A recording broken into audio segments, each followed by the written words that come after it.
رحم اللہ من قرأ الفاتحہ. بسم اللہ الرحمن الرحیم.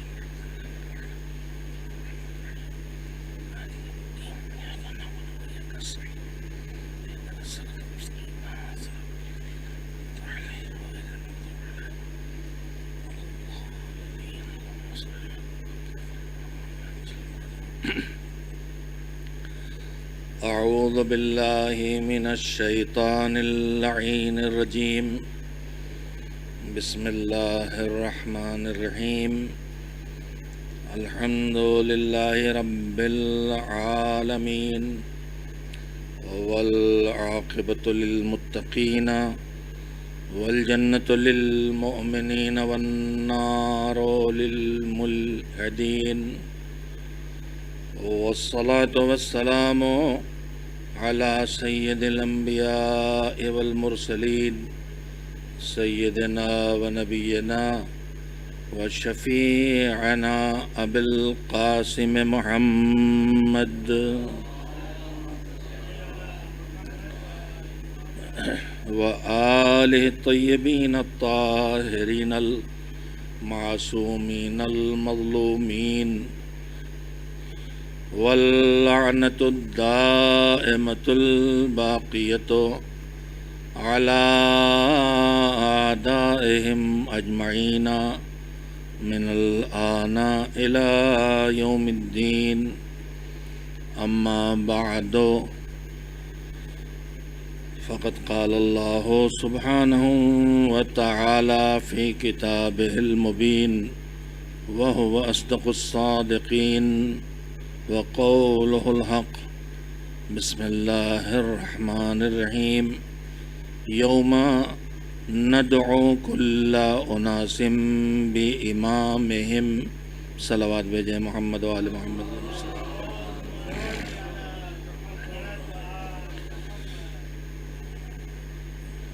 مجلس ایصال ثواب رکھی گئی ہے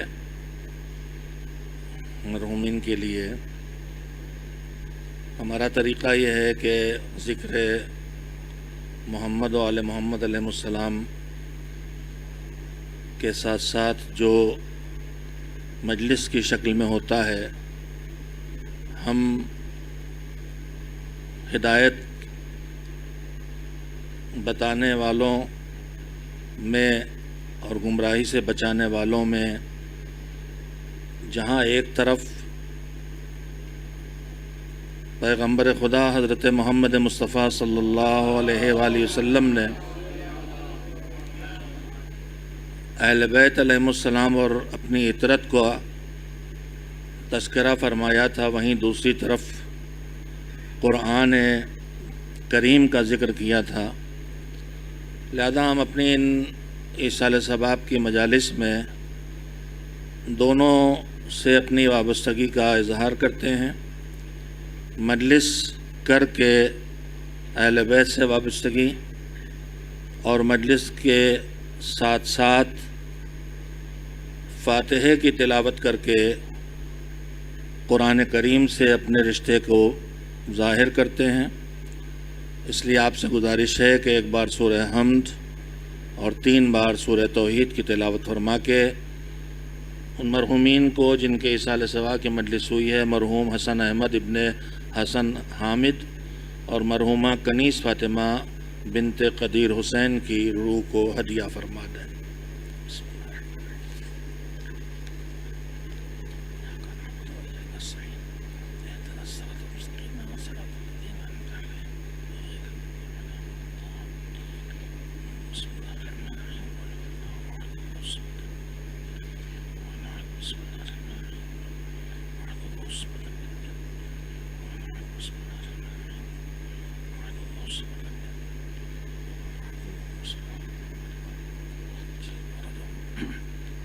ایک بار صلوات بھیجیں محمد و آل محمد علیہ السلام پر.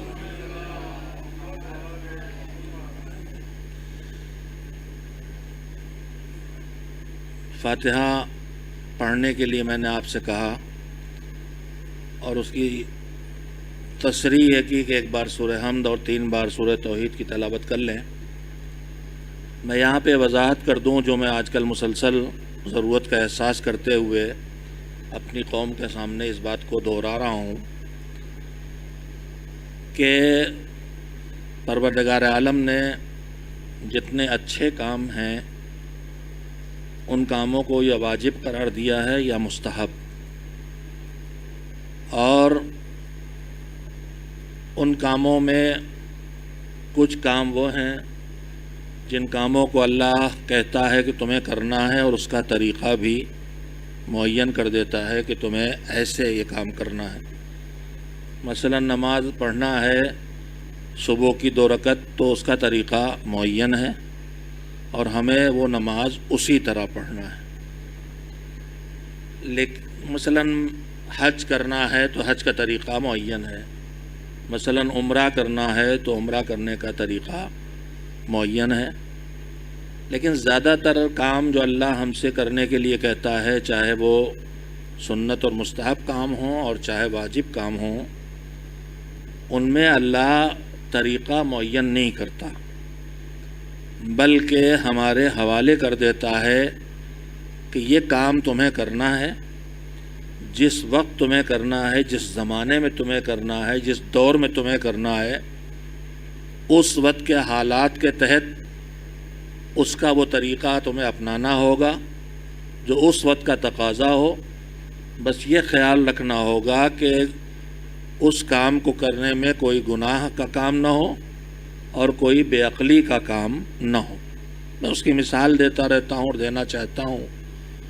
مثلا مذہب میں بہت سی جگہوں پر روشنی کرنے کا حکم ہے، مسجد میں روشنی کرنے کا بے حد ثواب ہے، اس کے علاوہ جو اور مقدس مقامات ہیں وہاں بھی روشنی کا اجر و ثواب ہے۔ اگر کوئی موت ہو جائے اور جنازہ رکھا ہو اور رات کا وقت ہو تو اس کے پاس بھی روشنی کا ثواب ہے اور حکم ہے۔ تو مذہب میں روشنی کا حکم ہے، لیکن روشنی کیسے کرو اس کا طریقہ مذہب نے معین نہیں کیا ہے۔ اب 14 صدیوں پہلے اگر یہ حکم دیا گیا ہے تو جس وقت یہ حکم دیا گیا، اگر روشنی کا کوئی طریقہ اس وقت رائج تھا اور آج بدل گیا ہے تو اس حکم کا مطلب نہیں ہے کہ روشنی اسی طریقے سے کی جائے جو اس وقت طریقہ تھا۔ اس کا مطلب یہ ہے کہ روشنی کرنا ہے آج کا طریقہ اپنا کے۔ جب حکم دیا گیا تھا روشنی کا، اس وقت روشنی کا طریقہ تھا شمع جلانا، چراغ جلانا۔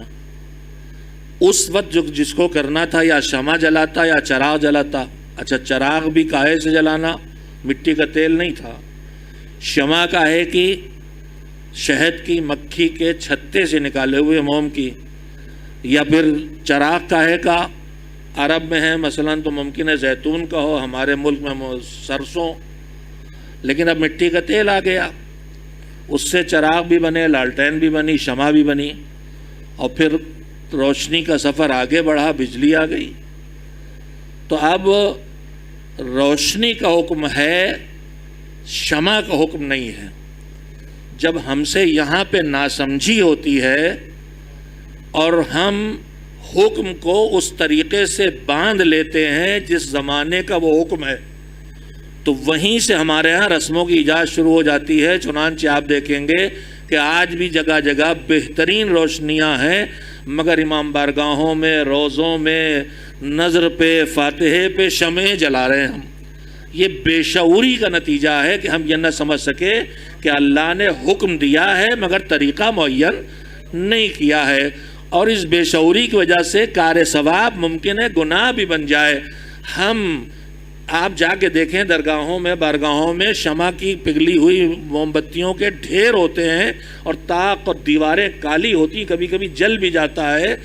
اب یہ جو مجھے کہیں سے بھی میرے لیے جائز نہیں ہے کہ میں جہاں بلب کی روشنی جل رہی ہے، ہو رہی ہے، وہاں طاقوں میں جا کے شمع جلا کے اس کو سیاہ کروں۔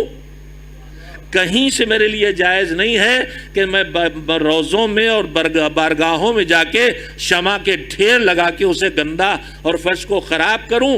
تو میں گیا تھا ثواب لینے اور لے کے آتا ہوں اپنے ذمہ عذاب، اس لیے کہ میری دینداری میں شعور کی کمی ہے۔ تو مذہب کہتا ہے دینداری کو شعور کے ساتھ ہونا چاہیے۔ تو میں نے جو بات چھڑی تھی وہ یہاں سے کہ طریقہ کہیں معین ہوتا کہیں معین نہیں ہوتا.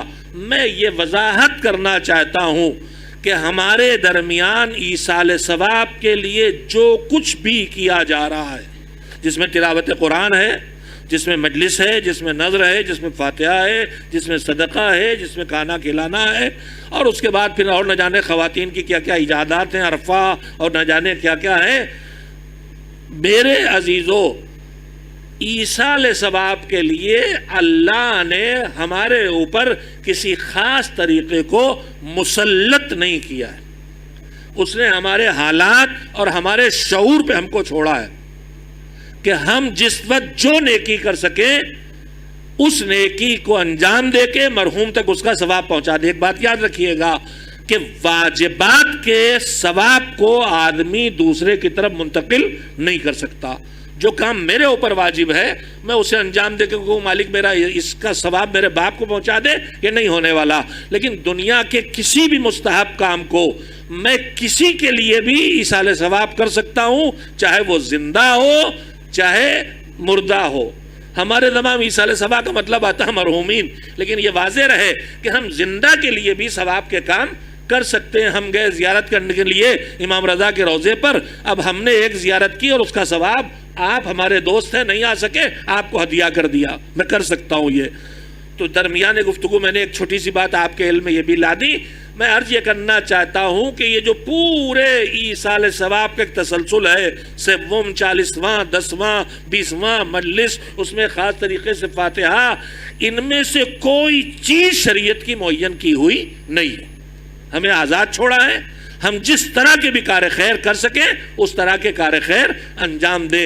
لہذا میں یہ وضاحت کرنا چاہتا ہوں کہ جب ہم آپ سے فاتحہ کرتے ہیں، پڑھنے کو کہتے ہیں اور پھر کہتے ہیں ایک بار سورہ حمد اور 3 بار توحید پڑھیے، تو یہ اللہ کی طرف سے معین کیا ہوا طریقہ نہیں ہے. پھر کیوں اپنایا گیا ہے؟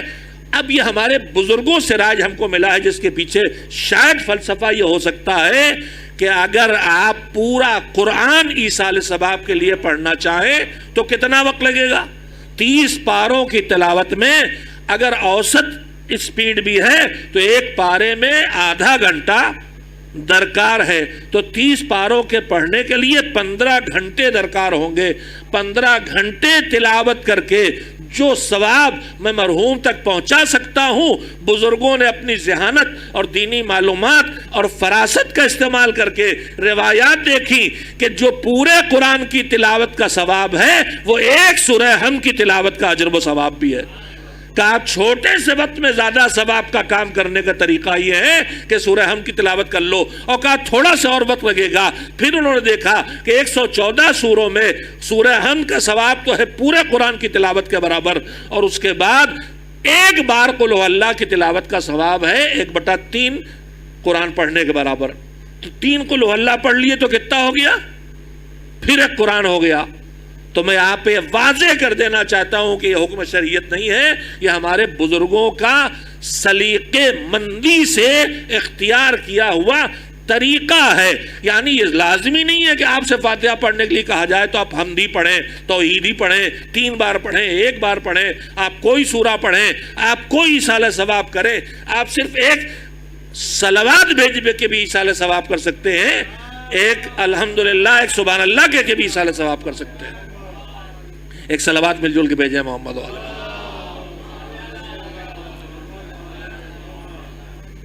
واجب جو ہے مرحومین سلسلے میں مسلسل اس بات کو دہرا رہا ہوں، جانے کے بعد جو واجب ہے جدھر ہم متوجہ نہیں ہیں، ایصال ثواب کے جتنے طریقے اپناتے ہیں زیادہ سے زیادہ مستحب ہے یا رسم و رواج ہے. جو واجب ہے یہ کہ جانے والے کے واجبات کو سب سے پہلے دیکھا جائے کہ اس سے کون سے واجبات چھوٹے ہیں. اللہ نے جو ہمارے اوپر واجبات رکھے ان کی 2 قسمیں ہیں، یا ہمیں وہ واجب اپنے جسم اور بدن سے ادا کرنا ہے جیسے نماز پڑھنا، جیسے روزہ رکھنا، یا وہ واجب ہمیں اپنے پیسے لگا کے کرنا ہے، اس کو انجام دینا جیسے زکوٰۃ دینا، جیسے فطرہ دینا، یا جسم اور بدن دونوں شامل ہے جیسے حج. حکم یہ ہے کہ کسی کے انتقال کے بعد پہلی ڈیوٹی ہے اس کے مالی واجبات کو انجام دینا، اور ادا کرنا، یعنی اگر کسی کا قرضہ ہے تو وہ دیا جائے، اگر خمس باقی ہے تو نکالا جائے. اور یہ حکم اتنا شدید ہے کہ اگر وارث یہ نہیں کرتے اور نہ یہ کرنے کا ارادہ رکھتے ہیں تو مرحوم کے چھوڑی ہوئی چیزوں کو ہاتھ بھی نہیں لگا سکتے، نہ اس گھر میں رہ سکتے ہیں، نہ اس پیسے کو چھو سکتے ہیں. لہذا سب سے پہلے ہم کو وارثوں کو یہ کرنا چاہیے کہ کسی کے انتقال کے فوراً بعد بیٹھ کے دیکھے کہ اگر ان کا کوئی واجب باقی رہ گیا ہے، چاہے وہ خمس نہ دیا ہو، چاہے وہ کسی کا قرضہ ہو، یا حج واجب ہوا تھا نہیں کیا، یا نمازیں واجب تھی کچھ چھوٹ گئی، ان کی ادائیگی کا پکا عہد کرے کہ جلد از جلد ہم یہ ادائیگی کریں گے. تب ان کے لیے جائز ہوگا اس مکان میں رہنا، تب جائز ہوگا وہاں مجلس کرنا، تب جائز ہوگا وہاں فاتحہ کرنا، تب جائز ہوگا ان کے چھوڑے پیسے سے کچھ بھی کرنا.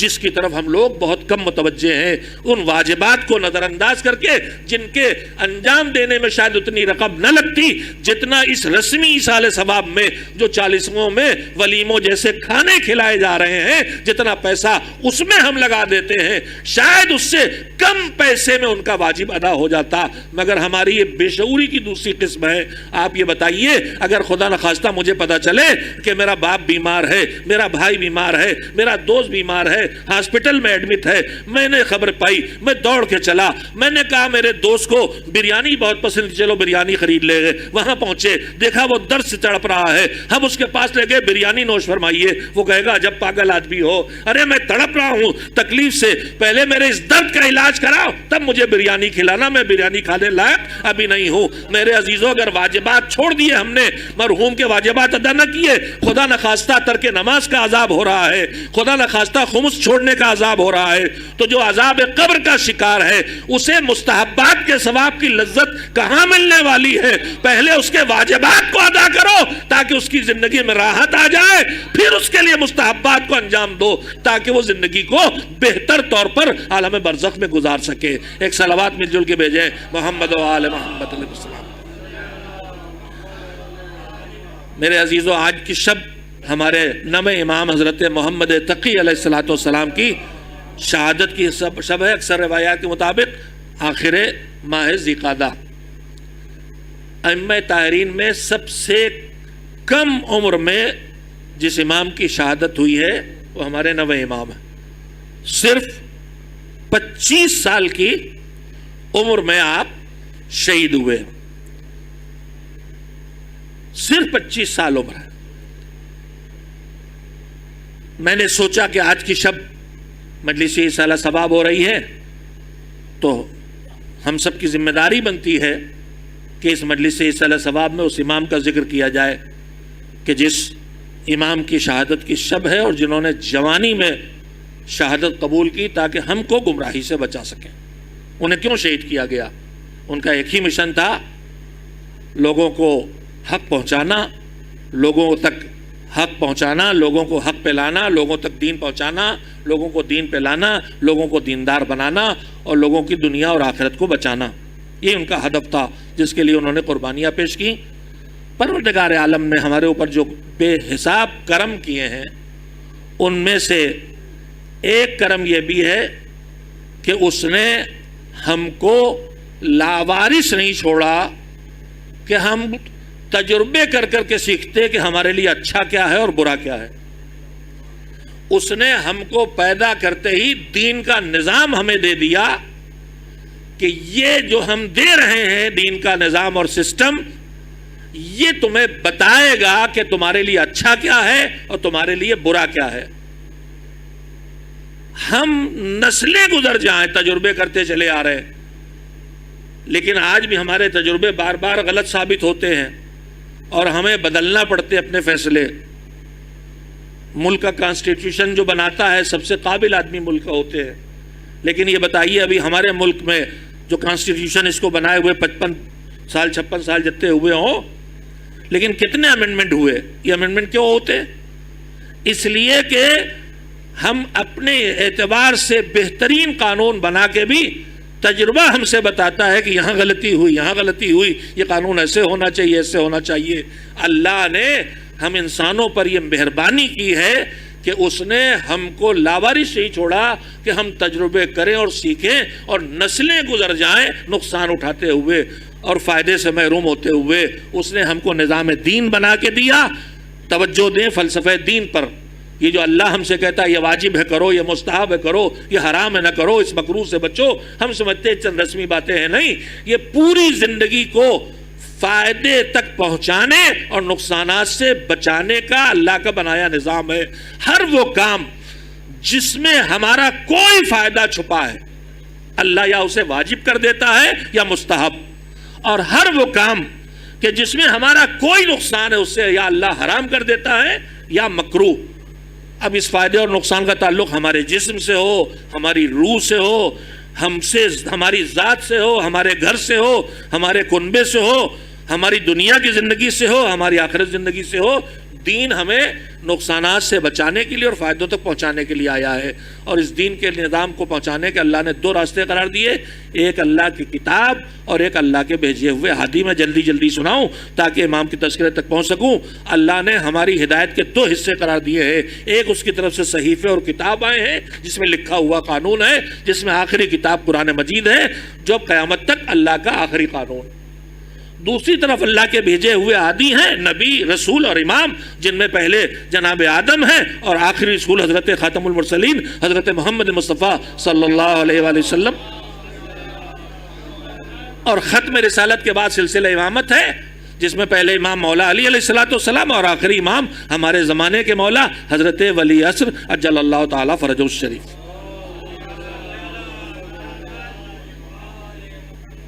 پروردگار عالم نے اس نظام میں افضل ترین کتاب قرآن کریم کو قرار دیا. انجیل، توریت، زبور اور دوسرے صحیفوں کے مقابلے میں افضل ترین قرآن کریم ہے. اور ہادیوں میں افضل ترین ہادی پیغمبر گرامی اور ان کی آل کو قرار دیا. اللہ نے توجہ دے، میں جو اہم قیمتی بات کہنا چاہتا ہوں جو کہ امام کا تذکرہ، لہذا پہلی بات امامت کے بارے میں کہنا چاہتا ہوں. امامت کا منصب پہچانے. اللہ نے ہماری ہدایت کے لیے جو انسان بھیجے ہادی بنا کے، ان کی تین قسمیں، ایک ہے نبی، ایک ہوتا ہے رسول اور ایک ہے امام. ایک منصب ہے نبوت، ایک منصب ہے رسالت اور ایک منصب ہے امامت. نبوت اللہ سے کچھ پانا، براہ راست اللہ سے ملنا، چاہے وحی کے ذریعے چاہے الہام کے ذریعے اللہ سے کچھ چیزیں ملیں. اب کبھی کبھی نبی صرف اپنی ذات کا ہوتا ہے، ایسی باتیں مجلسوں میں نہیں بتائی جاتی. یہ جو 1,24,000 نبی گزرے ہیں ان میں کچھ نبی وہ ہیں بس جو اللہ ایسے اچھے ہیں کہ اللہ نے انہیں بس اتنا دیا کہ ان کے کام کا ہے اپنا اللہ سے سیدھے سیکھیں اس کے مطابق زندگی بسر کریں.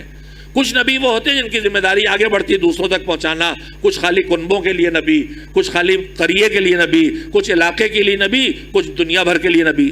مگر نبی کو کچھ اللہ سے ملتا ہے، مذہب اور دین کی چیزیں، پورا نظام نہیں ملتا. جب اللہ انسان کے لیے پورا نظام بھیجتا ہے تو اس نظام زندگی کو شریعت کہا جاتا ہے اور اس شریعت کو رسول لے کے آتا ہے. اب رسول ایک شریعت لے کے آیا، اب دوسرا پھر اسی شریعت کو، تیسرا پھر اسی شریعت کو لے کے آ رہا، پہنچا رہا، یعنی پورا پیکج، ہدایت کا پورا پیکج لے کے آیا، پہنچا رہا. تو جو پہلی بار اس ہدایت کے پیکج کو لے کے آئے وہ کہلاتا ہے اولو العزم رسول، اور جو اسی پیکج کو لاتا رہے، پہنچاتا رہے، لاتا رہے، پہنچاتا رہے، وہ کہلاتا ہے رسول. تو رسول ہے 313، نبی ہیں 1,24,000. ان نبیوں میں 313 رسول ہیں، ان میں سے صرف 5 بڑے رسول یعنی اولو العزم رسول ہیں، یعنی جو ہدایت کا پورا پیکج لے کے آئے جسے شریعت کہا جاتا ہے. جناب نوح، جناب ابراہیم، جناب موسیٰ، جناب عیسیٰ اور حضرت محمد مصطفیٰ صلی اللہ علیہ وسلم. تھوڑی دیر توجہ دے، نتیجے تک پہنچیں گے انشاءاللہ. 5 شریعتیں آئیں اور اگلی شریعت جب آتی ہے تو پچھلی شریعت چھوٹی پڑ جاتی ہے انسان کے لیے، اس لیے اللہ اگلی شریعت بھیجتا ہے. نئے قانون آتے ہیں، نئے مسائل کھڑے ہوتے ہیں، نئی ضرورتیں پیدا ہوتی ہیں. آخری شریعت ہمارے آخری پیغمبر کی ہے، خاتم المرسلین کی، اور یہ قیامت تک باقی رہے گی. آخری کتاب قرآن، آخری شریعت پیغمبر.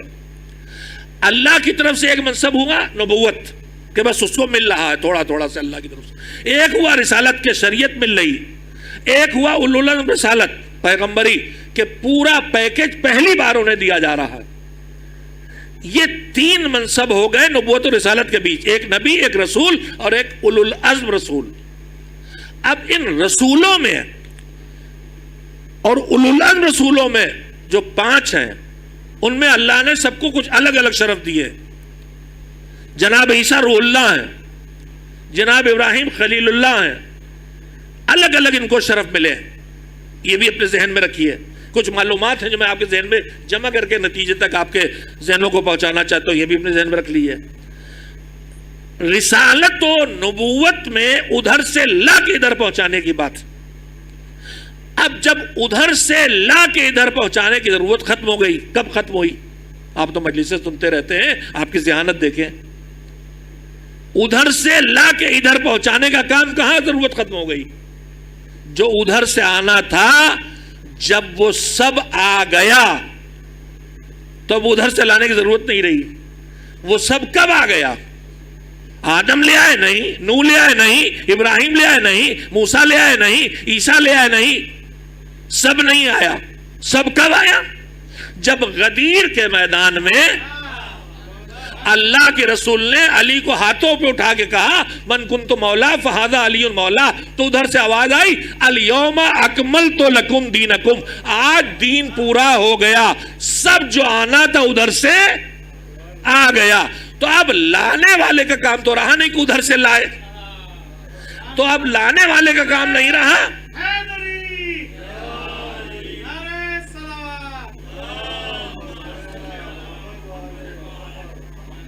سے کتنے میں طے ہوا ہے؟ لانے والے کا کام نہیں رہا، لانے کا کام کس کا تھا؟ رسول کا۔ تو اب رسول تو آئے گا نہیں، مگر کیا مذہب کا کام ختم ہو گیا؟ جو لایا گیا ہے کیا سب تک پہنچ گیا؟ مذہب نہیں پہنچا ہے، تو پہنچانے والے ضرورت پڑے گی کہ نہیں؟ آخری پیغمبر بھی لے آئے، ادھر سے تو پورا پیکج آ گیا، مگر کیا وہ پورا پیکج ہر انسان تک پہنچ گیا؟ پہنچ گیا ہوتا تو سب کے سب غدیری ہوتے، اس کا مطلب نہیں پہنچا۔ تو کوئی پہنچانے والا چاہیے کہ نہیں؟ اور جو پہنچانے جاتے ہیں تو تاریخ ہدایت بتاتی ہے جب کوئی نبی دین پہنچانے کہیں گیا تو کسی نے مانا اور کسی نے نہیں مانا۔ جس نے نہیں مانا ان میں سے کچھ ہیں جو لٹ لے کے پیچھے پڑ جا گئے، ابو لہب جیسے لڑنے مرنے تیار ہو گئے، دین مٹانے پہ بگڑ گئے۔ تو اب جو دین مٹانے پہ لگے تو دین کیا لڑنے جائے گا کہ تلوار لے کے لڑے، بندوق لے کے لڑے، قلم لے کے لڑے؟ نہیں، لڑنے نہیں جائے گا، تو پھر لڑے گا نہیں تو مٹ جائے گا۔ تو پھر اس دین کو کوئی بچانے والا چاہیے کہ نہیں چاہیے؟ تو دین آ تو چکا ہے، مگر دین کو ایک پھیلانے والا چاہیے اور ایک بچانے والا چاہیے۔ رسالت ختم ہو گئی اس لیے لانے والے کی ضرورت نہیں رہی، لیکن امامت باقی رہے گی اس لیے کہ پھیلانے والے کی ضرورت بھی ہے اور بچانے والے کی ضرورت بھی ہے۔ ایک صلوات بھیجیں محمد و آل محمد علیہ السلام۔ تو امامت منصب ہے جس کا کام ہے دین پھیلانا، دین بچانا۔ یہاں تک آ گئے اب میں جس کے لیے اتنی باتیں آپ کی خدمت میں کہی ہیں وہ یہ بات سمجھانا مقصود ہے کہ 3 الہی منصب ہیں ہدایت کی ذمہ داریوں کے، ایک نبوت، ایک رسالت، ایک امامت۔ ان میں سب سے برتر منصب کون سا ہے؟ اب اس کے لیے ایک چھوٹی سی فہرست اور سنیے۔ اس کائنات میں اللہ نے جن کو بنایا ہے، کتنی مخلوق ہمیں پتہ نہیں، لیکن ہمیں یہ پتا ہے کہ ان مخلوقات میں اللہ نے سب سے اونچی کوالٹی کی مخلوق جو بنائی ہے وہ ہے انسان۔ انسان سے اونچا کوئی نہیں۔ اگر انسان بنے تو اس سے اونچا کوئی نہیں۔ خالی انسان بننے نکل پڑے۔ روایت ہے کہ کسی کا بچہ دین کا علم لینے گھر سے نکلتا ہے تو فرشتے اس کے پیروں کے نیچے پر بچھاتے ہیں۔ نہیں، آپ نے حدیث یوں ہی سن لی، یہ انسان ابھی انسان بنا نہیں ہے، جب علم لائے گا، جب علم پہ عمل کرے گا تو انسان بنے گا۔ ابھی خالی انسان بننے نکلا ہے تو اتنا اونچا ہو گیا کہ فرشتے اس کے پیروں کے نیچے پر بچھا رہے ہیں۔ تو پھر جب یہ انسان بن جائے گا تو کتنا اونچا ہوگا۔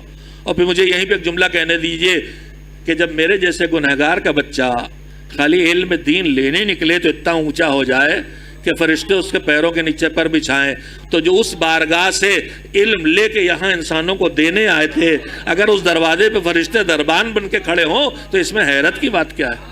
ایک صلوات بھیجے محمد و آل محمد علیہ السلام پر۔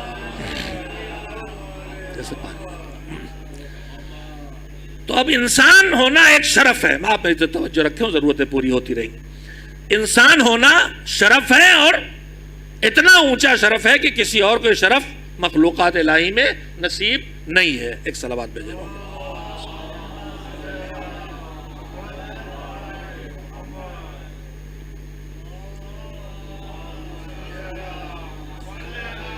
مگر انسان ہونا انسان کا پہلا شرف ہے، آخری نہیں۔ انسان ہونا شرف ہے۔ اب انسانوں کی دو قسمیں ہیں، کچھ انسان وہ ہیں جو اپنے خالق، اپنے رازق، اپنے مالک کو پہچانتے اور مانتے ہیں، اور کچھ وہ ہیں جو نہ پہچانے نہ مانے۔ تو ایک طرف ہے منکر اور ملحد، اور ایک طرف ہے مسلم جو اللہ کو مانتا ہے۔ تو دوسرا شرف ہے مسلم ہونا، مگر مسلم ہونا خالی اللہ کو مان کے ہو جائے گا، خالی زبان سے اقرار کر کے ہو جائے گا۔ جب پورے نظام دین کو مانا جائے، الوہیت و توحید سے لے کے قیامت تک کے سارے عقیدے اپنائے جائیں اور دل کی گہرائیوں سے، تو اب یہ اقرار پورے دین کا اور اقرار قلب و دماغ کی گہرائیوں کے ساتھ جب اقرار کی اس منزل پہ آئے تو یہ کہلاتا ہے ایمان۔ تو مومن ہونا پھر ایک شرف ہے، انسان ہونا پہلا شرف، اس کے بعد مسلمان ہونا دوسرا شرف، پھر مومن ہونا تیسرا شرف۔ مومن کون ہے؟ جو توحید، عدالت، نبوت، امامت، قیامت سب کو مانتا ہے، دل سے مانتا ہے، دماغ سے مانتا ہے۔ لیکن یہ آدمی جو دل و دماغ سے مانتا ہے، جب ماننے کی منزل آتی ہے ہاتھ پیروں سے، اعضاء و جوارے سے، اللہ کو مانتا ہے، اللہ کی بات نہیں مانتا، نماز نہیں پڑھتا، روزہ نہیں رکھتا، مومن ہے مگر باعمل مومن نہیں ہے۔ اور ایک وہ ہے جو اللہ کو بھی مانتا ہے، اللہ کی بات بھی مانتا ہے۔ تو جو اللہ کی کو بھی مانتا، اللہ کی بات بھی مانتا ہے، یعنی جو مانتا ہے وہ سر عمل بھی کرتا ہے، اللہ کو مانتا ہے تو نماز پڑھتا ہے، ائمہ کو مانتا ہے تو ان کی خوشی میں جشن اور ان کی غم کے موقع پر مجلس کرتا ہے، یعنی اپنے ایمان کے تقاضوں پہ عمل کر کے جیتا ہے، تو یہ مومن ہے، متقی۔ عمل کرے ایمان کے مطابق تو یہ ہے متقی، اور جو عمل نہ کرے تو وہ ہے فسق۔ اللہ کے احکام کی مخالفت ہے فسق، اور جو اللہ کے احکام کی اطاعت نہ کرے وہ ہے فاسق۔ اور سنیں لفظوں کو، یہ لفظ کسی اور کے لیے نہیں، ہمارے آپ کے لیے ہیں۔ جہاں ہم نے اللہ کی بات مانی وہاں ہوئے متقی، اور جہاں ہم نے اللہ کی بات نہ مانی، واجب چھوڑا، نماز چھوڑی، روزہ چھوڑا، جھوٹ بولے، غیبت کی، وہیں ہوئے فاسق۔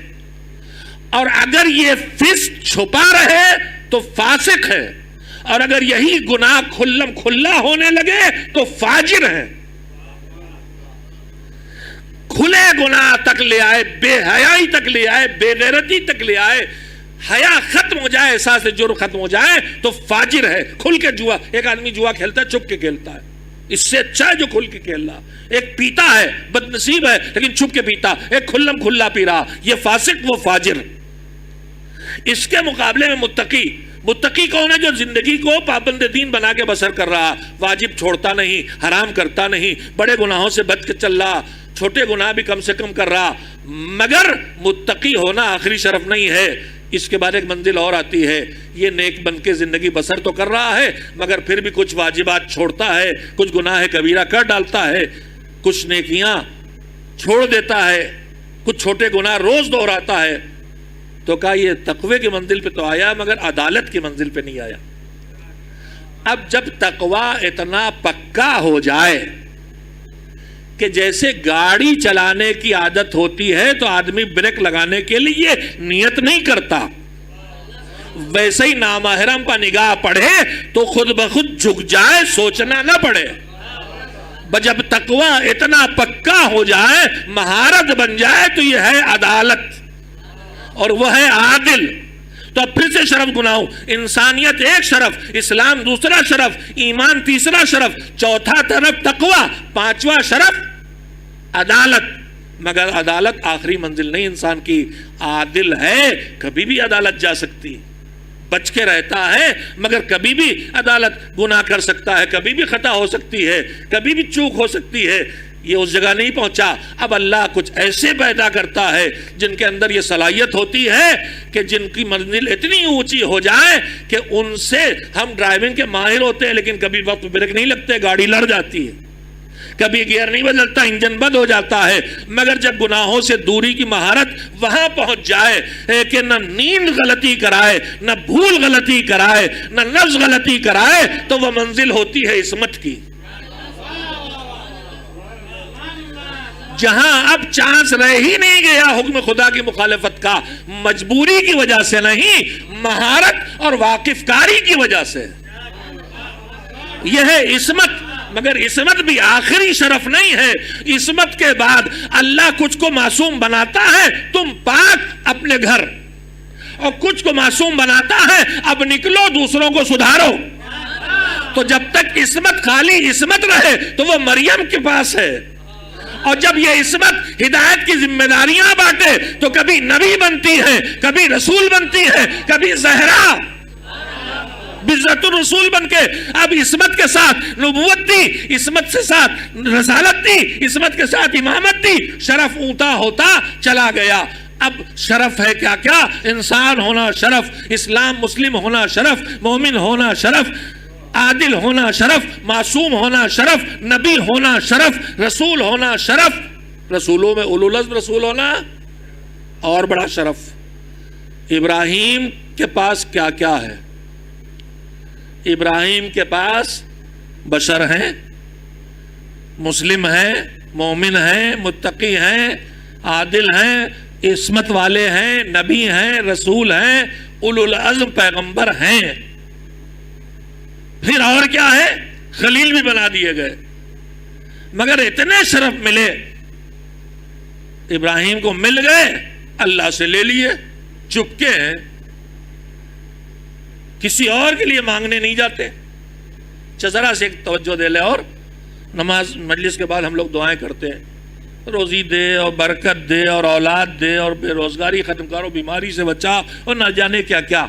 لیکن انہی دعاؤں میں جب کوئی بڑی دعا آتی ہے، اللہ ہمیں بھی ایمان پہ موت دے اور ہماری اولاد کو صاحب ایمان بنا، اب یہاں اولاد آنا یاد آنا شروع ہو جاتی۔ تو ہر چیز جو آدمی مانگتا ہے ہر جگہ اولاد کے لیے نہیں مانگتا، اولاد کے لیے وہ مانگتا ہے جو اس کی نگاہ میں اونچی چیز ہوتی ہے۔ مجھے مودت دی، میری اولاد کو بھی ان کی مودت پہ برقرار رکھ، ان کی محبت سے محروم نہ ہونے دے۔ مجھے دین دیا، ان کو بھی دین دے۔ مجھے نمازی بنایا، ان کو بھی نمازی بنا۔ اب سنیے ابراہیم کون ہے؟ شرف کی وہ منزل، اولو العزم پیغمبر بھی ہیں اور خلیل بھی ہے، اور یہ سب انہیں ملا۔ مگر نہ خلت ملنے پر جب بیٹے کو ذبح کیا، نہ اولو العزم پیغمبری پر قرآن نے ان کا کوئی مطالبہ بیان نہیں کیا۔ لیکن جب ان کو اللہ نے عہدہ امامت دیا، خاص امتحان کے بعد، ایک خصوصی ٹیسٹ کے بعد، کہا انی جاعلک للناس اماما، ہم تمہیں انسانوں کا امام بنا رہے ہیں۔ تو خلت ملنے پہ اولاد کی فکر نہیں ہوئی تھی، رسالت ملنے پہ اولاد کی فکر نہیں ہوئی تھی، نبوت و عصمت پہ اولاد کی فکر نہیں ہوئی تھی، لیکن جیسے ہی کہا امام بنا رہے ہیں تو فوراً کہا میرے مالک میرے بچوں میں بھی۔ تو اگر ابراہیم کو امامت سے اونچی کوئی چیز ملی ہوتی تو اپنے بچوں کے لیے مانگی ہوتی۔ اس کا مطلب امامت اس منصب الہی کا نام ہے جو نبوت سے بھی اونچا ہے، رسالت سے بھی اونچا ہے، اور اولو العزم پیغمبری سے بھی اونچا ہے، اس کو کہتے ہیں امامت۔ اور جب خالی انسانوں کا امام بنایا ہے، کائنات کا نہیں، تو جو انسانوں کا امام ہے وہ اتنا اونچا، تو پھر جو رحمت اللہ عالمین کی جانشینی میں عالمین کے امام بن کے آئیں وہ کتنے اونچے ہوں گے۔ انہی میں سے ایک کی شہادت کی آج شب ہے. 25 سال کی عمر میں شہید ہوئے. ظالم بادشاہ کی نگرانی میں رکھے گئے. پروردگار عالم نے ائمہ طاہرین کو ہماری ہدایت کے لیے بھیجا، اور ہمارے اوپر احسان اس نے دین بھیجنے کے ساتھ ساتھ ایک الگ سے احسان یہ بھی کیا ہے. ابھی میں نے کہا کہ اس نے کتاب بھی بھیجے اور ہادی بھی. خالی کتاب تھیوری ہوتی تو ہم کتنا اس میں سمجھ پاتے، کتنا نہ سمجھ پاتے، اور کتنا غلط کرتے. اس نے ہاتھ میں ہادی بھیج دیے تاکہ وہ کر کر کے دکھاتے رہیں، کیسے کرنا یہ بھی بتاتے رہیں، اور جہاں تم ٹھہر جاؤ کہ ہمارے بس کا نہیں، وہاں کر کے دکھا دیں کہ ہے بس کا. جب تم خالی رات کی سناٹے میں اٹھ کے نماز پڑھنا تمہیں مشکل لگے تو وہ صفین کی جنگ میں برستے تیروں میں مسلح بچا کے بتا دیں کہ نہیں، ہو جائے گا، کیا جا سکتا ہے. جب تم دن بھر کا فاقہ کر کے روزہ رکھنا مشکل لگے تو وہ مسلسل 3 دن روزے رکھ کے اور افطاری بانٹ کے بتا دیں کہ کیا جا سکتا ہے. جب تمہیں خمس دینا بچی ہوئی رقم سے بھی مشکل لگے تو وہ بھوکے بچوں کے لیے جو قرض لائے ہیں اسے بھی بانٹ کے تقسیم کر کے بتا دیں کہ کیا جا سکتا ہے. تو وہ آئے تھے تاکہ سکھائیں، اور وہ آئے تھے تاکہ یہ بتائیں کہ تمہارے لیے قابل عمل ہے. ان کی سیرت ہمارے لیے نمونہ عمل ہے.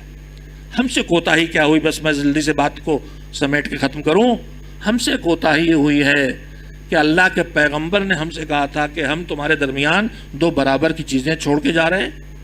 ان سے وابستہ رہنا، ان سے چپکے رہنا، جڑے رہنا، ان کو پکڑے رکھنا. مگر ہم نے کیا یہ کہ قرآن اور اہل بیت جن دونوں سے ہمیں وابستہ رہنا تھا، جن سے گھلنا ملنا تھا، ہم نے ان کی عظمتوں کا احساس کر کے قرآن کو چوم چوم کے طاقوں پہ رکھ دیا، اور اہل بیت علیہ السلام کو بوسے دے دے کے ان کی قبروں اور مزارات کو یہ طے کر لیا کہ یہ تو بہت اونچے لوگ ہیں، ہمارے بس کا کہاں ان کی سیرت پہ جانا اور ان کی سیرت کو اپنانا. اور ہم سے خطا یہ ہوئی کہ اللہ نے انہیں معجزے کی طاقت دی تھی. معجزے کی طاقت اس لیے دی تھی تاکہ جب شدید دشمن کسی صورت بھی نہ مانے تو یہ معجزہ کر کے دکھائیں، تاکہ دشمن مان لے کہ یہ اللہ کی طرف سے آئے ہیں اور اللہ سے انہیں یہ طاقت و پاور ملا ہے. مگر توجہ دے، میں بہت اہم بات کہنا چاہتا ہوں. معصومین سے ہمیں محبت ضرور ہے، مگر ہمیں صرف محبت کر دینا کافی نہیں ہے. معصومین اور اہل بیت علیہ السلام سے محبت کے بعد ان کی اطاعت کا حکم اللہ نے دیا ہے، ان کے اتباع کا حکم اللہ نے دیا ہے، ان کے تمسک کا حکم مذہب نے دیا ہے. ہم سے کوتاہی جو ہو رہی ہے وہ یہ کہ ہم ان سے محبت تو کرتے ہیں، لیکن ہماری محبتیں اطاعت سے نہیں بدلتی. ان کو مانتے ہیں، ان سے چاہتے ہیں، مگر ان کی بات نہیں مانتے. ان کی پسند کیا ہے؟ ان کی پسند نماز پڑھنا یا بے نمازی ہونا؟ ان کی تمنا کیا ہے؟ ان کی خواہش کیا ہے؟ ان کی مرضی کیا ہے؟ نماز پڑھنا یا قضا نمازیں کرنا؟ روزے رکھنا یا روزے کھا جانا؟ حلال حرام کا خیال کر کے جینا یا حلال حرام چھوڑ کے زندگی بسر کرنا؟ وہ چاہتے کچھ ہیں، ہم کرتے کچھ ہیں. ہم ان سے اپنی مرضی سے محبت کرتے ہیں، ان کا مزاج پہچان کے محبت نہیں کرتے، اور محبت کرتے ہیں مگر اطاعت نہیں کرتے، جبکہ اطاعت سے آگے بڑھ کے ہمیں توسق تک آنا ہے. ہم سے کوتاہیاں جو ہوئیں ان میں ایک کوتاہی میں آپ کی خدمت میں عرض کر رہا ہوں، جو کمی ہمارے درمیان ہے. ان کی زندگی میں اللہ نے انہیں معجزے کی صلاحیت بھی دی تھی تاکہ دشمن کے مقابلے میں آخری اسلحے کو بطور معجزہ استعمال کریں. لیکن ان کی زندگی میں معجزے کا حصہ کتنا ہے؟ 63 سال کی حضور کی زندگی، آپ کا ایک معجزہ قرآن، ایک چاند کا 2 ٹکڑے کرنا، ایک سورج کا پلٹانا، ایک کنکریوں کا ہاتھوں پہ آ کے بولنا، درخت کا مثلاً سوکھے درخت کا سبز ہو جانا، سوکھے کنویں کا پانی آ جانا. اس طرح کے معجزات جتنے بھی تاریخ میں لکھے ہیں، اگر ان سب کو سمیٹ لیں تو ان کی زندگی کا کتنا حصہ بنا جس میں معجزے نما ہوئے. پھر مولا کائنات کی زندگی سے لے کے 11ویں امام تک کی زندگی میں معجزات ہیں. کہیں شیر، قالین کے شیر کا اصلی شیر بننا، کہیں 10ویں امام کی زندگی میں مثلا متوکل لے جا کے درندوں میں بھوکے ڈال دے اور بھوکے درندوں کے قدموں پہ آ کے لوٹنا اور چومنا اور حملہ نہ کرنا. کہیں لقمے کا جب تماشا بنا رہا ہے تو شیر کا آگے اسے کھا جانا، اس طرح کے معجزات. لیکن میں آپ سے پوچھنا چاہتا ہوں کہ ان کی زندگی میں معجزوں کا کتنا حصہ ہے؟ بہت چھوٹا سا حصہ ہے. ان کی توجہ نے بہت اہم بات کہہ رہا ہوں، قابل فکر ہے. ان کی زندگی میں معجزات مجبوری کے تھے اور چھوٹا حصہ پوری زندگی عام انسانوں کی تھی. عام انسانوں کی طرح نماز پڑھنا، عام لوگوں، اب ان کی نماز الگ ہے مگر پڑھ رہے ہیں ویسی جیسے سب کو پڑھنا، ویسی روزے رکھنا، ویسی عبادتیں. انہوں نے خود کہا ہے کہ ہمیں خدا نہ بناؤ، بتاؤ کہ ہم کیسے ہو سکتا ہے یہ کہ ہم کھانا بھی کھاتے تمہاری طرح، ہم پانی بھی پیتے تمہاری طرح، ہم شادیاں بھی کرتے تمہاری طرح، ہم سوتے جاگتے بھی ہیں تمہاری طرح، ہماری زندگی تم سے الگ نہیں ہے، ہم سجدے بھی کرتے ہیں، ہم اس کے سامنے گڑ گڑاتے بھی ہیں، ہمیں خدا نہ بناؤ. ہم سے غلطی یہ ہوئی کہ ہم نے ان کی پوری زندگی کو معجزاتی مان کے یہ طے کر لیا کہ وہ معجزاتی لوگ تھے، ہم عام لوگ ہیں، ہمارے بس کا نہیں ان کی سیرت کا اپنانا. اور یہیں سے غلطی ہو گئی. ان کی سیرت کا اپنانا ہمارے بس کا ہے لیکن وہ کوالٹی ہم نہیں لا سکتے جو ان کی ہے. ہم وہ کر سکتے ہیں جو انہوں نے کیا مگر وہ کوالٹی نہ آئے گی. وہ راتوں میں نماز پڑھتے تھے، ہم بھی پڑھ سکتے ہیں مگر وہ نماز ہماری نہ ہوگی جو ان کی ہے. فرق یہ ہے، یہ فرق نہیں کہ ہم وہ کر ہی نہیں سکتے، ہم سے کوتاہی یہی ہوئی اور اس کا نتیجہ ہوا کہ سیرت معصومین سے ہم دور ہوتے چلے گئے. ہمارے نویں امام حضرت محمد تقی علیہ السلام کی سیرت، چھوٹی سی زندگی. میں بس اب جلدی سے ان کی سیرت کے 2-3 ٹکڑے عرض کر دینا چاہتا ہوں. وہ وقت کے بادشاہ کے داماد بھی بنائے گئے تھے. وہ سیاستیں تھیں، وہ مصلحتیں تھیں لیکن داماد تھے. یعنی ظاہری طور پر ان کے پاس حکومت کا اختیار اور حکومت کے طاقت تھی مگر ہم کے پاس تھوڑی سی طاقت اگر کسی کے پاس آ جاتی ہے تو ہم غرور کا شکار ہوتے ہیں. ہم اپنے مالک کو بھولنے لگتے ہیں. کہیں اقتدار، کہیں سیاست، کہیں پیسہ، کہیں نام، کچھ مل جائے. مگر سیرت بتاتی ہے 25 سال کی عمر میں شہید ہو گئے یعنی جوانی میں. مگر روایت یہ کہتی ہے کہ آپ اس کم سنی میں بھی اتنے عبادت گزار تھے کہ پوری دنیا آپ کو آپ کی عبادت کے لیے پہچانتی تھی. ہمارے ہاں واجبات ہی ارے جوان ہے بھی نماز قضا ہو جاتی ہے مگر وہاں جوانی میں دیکھیے شیخ توسی رحمۃ اللہ علیہ، شیخ مفید نے ان کی سیرت کا فقرہ نقل کیا ہے کسی دعا کی کتاب میں کہ جو ہم آپ نوافل پڑھتے ہیں کبھی کبھی نا نماز مغربین کے بعد، مغرب کی 4 رکعت اور عشاء کی 2 رکعت وغیرہ، سورہ حمد اور قل اللہ پڑھ لیتے ہیں، بڑا احسان، ورنہ خالی سورہ حمد پہ بھی نپٹا دیتے. مگر وہ روایت کہتی ہے کہ جوانی کی عمر تھی مگر ہر نافلہ نماز میں سورہ حمد کے بعد 70 بار سورہ توحید کی تلاوت کرتے تھے. ایک رخیہ اللہ کی بارگاہ میں حاضری کا، ایک رشتہ ان کا اللہ سے جہاں جوانی میں بھی کثرت عبادت تھی، اور دوسری طرف بندوں سے رشتہ کیا ہے؟ بندوں سے رشتہ یہ ہے کہ اپنے بابا کی طرح، امام علی رضا علیہ السلام کی طرح جو ولی عہد قرار دیے گئے تھے. ہم ذرا سے منصب آ جائے، ہمارے ہاں نوکر الگ بٹھائے جاتے، خادم الگ بٹھائے جاتے. ان کا مزاج یہ تھا کہ غلاموں اور خادموں کے ساتھ کھانا کھانا، دسترخوان پہ ساتھ بٹھانا، اٹھنا بیٹھنا، یعنی غرور نہ آنے پائے. ایک طرف اللہ کی عبادت اور ایک طرف غرور نہ آنے پائے، بندوں کے ساتھ اچھا برتاؤ. یہ سارے ائمہ کی سیرت کا پہلو ہے. اور یہ نویں امام کا بھی دوسری خصوصیت جس کو میں لازم سمجھتا ہوں، ائمہ طاہرین 250 سال میں ان کی زندگی پھیلی، الگ الگ زمانے میں الگ الگ حالات. کبھی جہالت کا دور ہے، کبھی علم کا دور ہے. جہالت کے دور جیسے مولا علی کا دور، جیسے رسول اللہ کا دور، اس وقت سیرت کیا ہو. جب علم کا دور آئے، 6 امام کا زمانہ، 8ویں امام کا زمانہ، تو سیرت کیا ہو، نمونے آتے رہے. جب غربت ہو تو کیسے زندگی بسر کرو پیٹ پہ پتھر باندھ کے. جب دولت کا دور آ جائے تو کیسے زندگی بسر کرو دوسروں کو کھلا کے.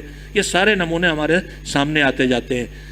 9ویں امام کے دور سے خاص کر کے ان ائمہ کی سیرت اور ارشادات میں ایک چیز اور خاص کر کے دیکھنے کو ملتی ہے، اور وہ ہے غیبت کی تیاری.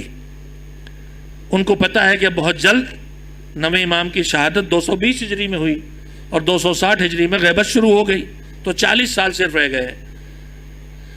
انہوں نے ان ائمہ کی سیرت میں ہم کو زیادہ پڑھنا چاہیے، ہم چونکہ فضائل خالی ڈھونڈتے پھرتے ہیں اور انہوں نے آغاز عمر میں ائمہ نے لمبی عمریں پائیں، لہذا ان کے فضائل زیادہ سامنے آئے، لہذا منیم کے تذکروں میں رکے رہتے ہیں، لیکن ہمیں آخری ائمہ کے دور کی سیرت کو زیادہ پڑھنا چاہیے، اس لیے کہ وہ ہمارے دور کی باتیں بتا رہے تھے۔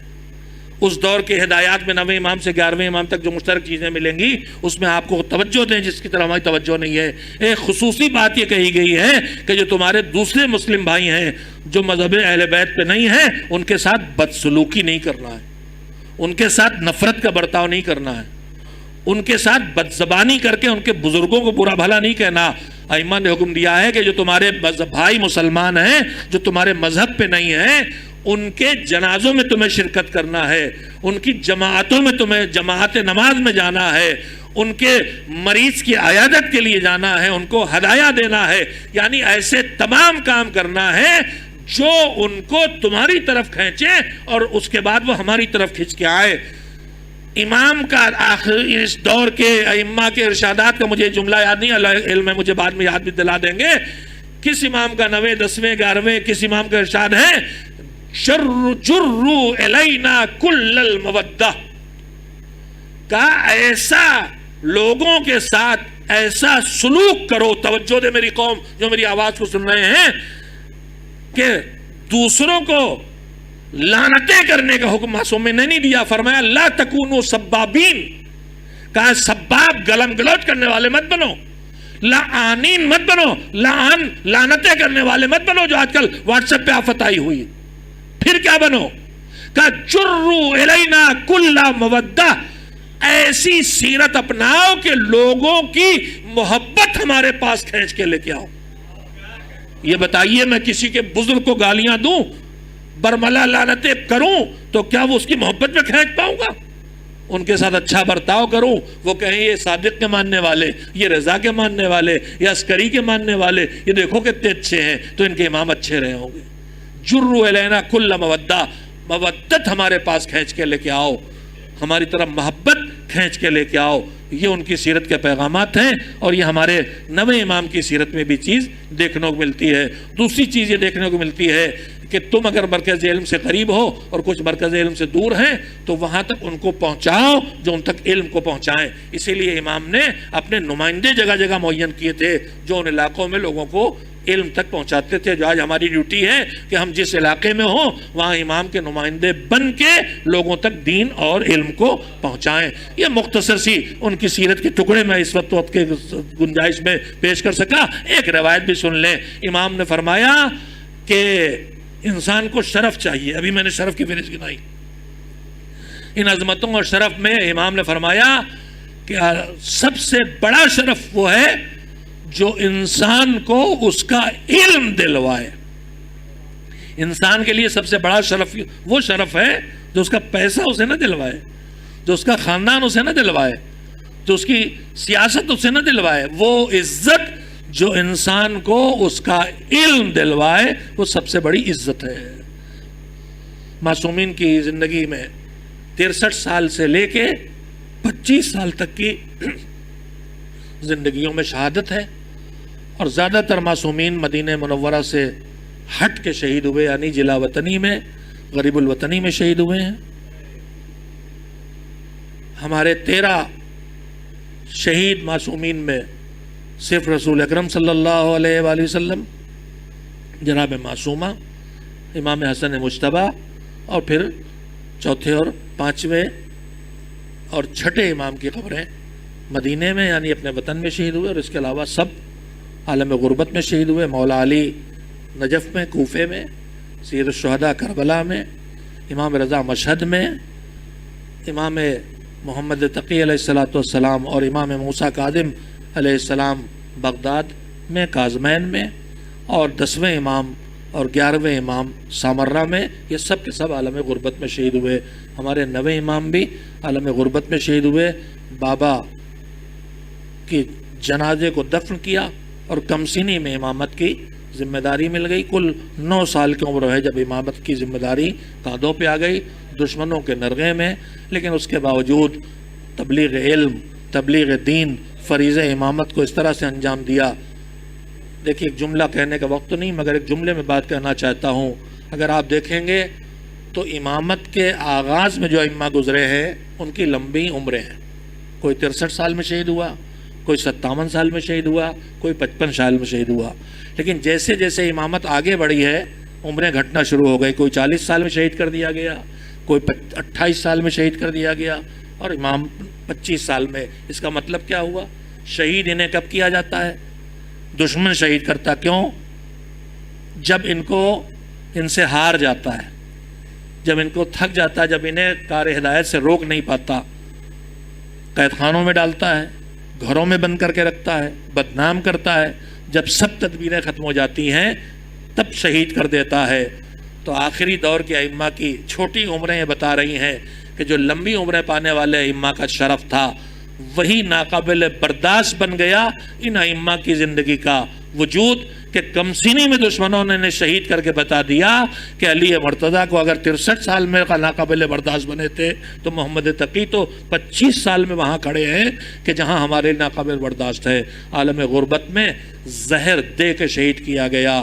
کنبے میں کوئی چاہنے والا ساتھ موجود ہے کہ نہیں تاریخ یہ نہیں بتاتی. عالم غربت میں امام شہید ہوئے، عالم غربت میں قبر بن گئی. مگر میں پھر کہوں گا کہ میرے مولا، میرے 10ویں امام جو یقیناً اپنے اعجاز سے اپنے بابا کے اب تک پہنچے، دفنایا، کفن دیا، نماز پڑھی، جو کچھ بھی کیا ہو، عالم غربت میں باپ کا جنازہ کنہوں نے اٹھایا. مگر میرے مولا باپ کی لاش پامال تو نہیں ہوئی، آپ کے بابا کے جنازے کا لباس تو نہیں چھینا گیا، آپ کے باپ کا سر کاٹ کے کربلا کے میدان سے کوفہ و شام کے بازاروں میں تو نہیں پھرایا گیا. مگر انہی شہداء کی فہرست میں ایک شہید وہ بھی ہے کہ جس کا پورا کنبہ اس کے ساتھ موجود تھا. مگر اس کی لاش کو گھوڑوں سے پامال کیا گیا، اس کے جنازے کو گھوڑوں کی ٹاپوں سے کچلا گیا اور اسے قبر میں بھی دفنانے کا مہلت نہ دی گئی. حسین 10 محرم کی شام کو شہید ہوئے. 11 محرم کو سارے یزید کے لشکر کے نجس جسم دفن ہوتے رہے. حسین کے ساتھ کے شہداء اور حسین کی لاش کربلا کی تپتی ہوئی زمین پہ پڑی ہوئی ہے. 11 محرم کا سورج ڈھلا، سپہر کا وقت آیا، قافلہ چلنے کا وقت آ گیا، اونٹ لے کے ظالم آ گیا، چاہا آؤ آؤ بٹھا دیں. زینب نے ایک مرتبہ لہجہ مرتضوی میں کہا تو دور ہٹ جا، ہم خود سے سوار ہو جائیں گے. بی بی نے ایک ایک شہزادی کو بلا بلا کے سوار کیا، سب کو سوار کر دیا. اونٹ پہ سوار کرنے کا مطلب سمجھتے ہیں یعنی دو زانو ہو کے زمین پہ بیٹھ جانا اور سوار ہونے والے کے قدم زانو پہ رکھے جائیں اور بازو پکڑ کے اسے سب اونٹ پہ سوار کر دیا جائے. بے کجاوا اونٹوں پہ زینب سب کو سوار کر چکی. آخر میں آواز دی فضا آؤ تمہیں بھی سوار کر دے. فضا نے ہاتھ جوڑے، ارے آپ مجھے سوار کریں گی تو میں آپ کی اماں کو جواب کیا دوں گی؟ بی بی آپ کو میں سوار کروں گی. زینب نے کہا جس اماں کے تو نے نام لیا ہے تجھے اسی اماں کا واسطہ تجھے میں سوار کروں گی. زینب نے فضا کو بھی سوار کر دیا. اب زینب پہلو میں کھڑی ہے اونٹ کے. اسرا شور جب کل بھیا زلجنا کے کنارے کھڑا تھا، داہنے بائیں مڑ کے دیکھا تھا بے کسی سے، تو زینب نے کہا تھا بھیا اب عباس نہیں ہے کہ بازو پکڑے، اب اکبر نہیں ہے کہ لجا میں فرس سنبھالے، مگر زینب سوار کرے گی. ارے اب زینب کو کون سوار کرے؟ ایک بھتیجا ہے تو قیدی ہے. زینب سوار ہوئی، قافلہ رن سے گزرا، شہداء کے لاشوں کے پاس سے بیویوں نے خود کو گرایا. زینب نے بھیا کی لاش دیکھی، نانا رسول اللہ آپ پہ ملائکہ سماوات درود و سلام بھیجے اور آپ کی لاش دیگوں و کفن پڑی ہے. مگر بھیا کا مرثیہ پڑھتے پڑھتے بھیا کی وصیت یاد آئی، میری امانتوں کا خیال رکھنا. مڑی بے کس امام کی طرف جسے زنجیروں سے جکڑ کے اونٹ پہ بٹھا دیا گیا، جو خود کو گرا بھی نہیں سکتا، چہرے پہ عجیب رنگ. ارے میرے لال دل کو سنبھالو، تم آخری یادگار میرے بھیا کی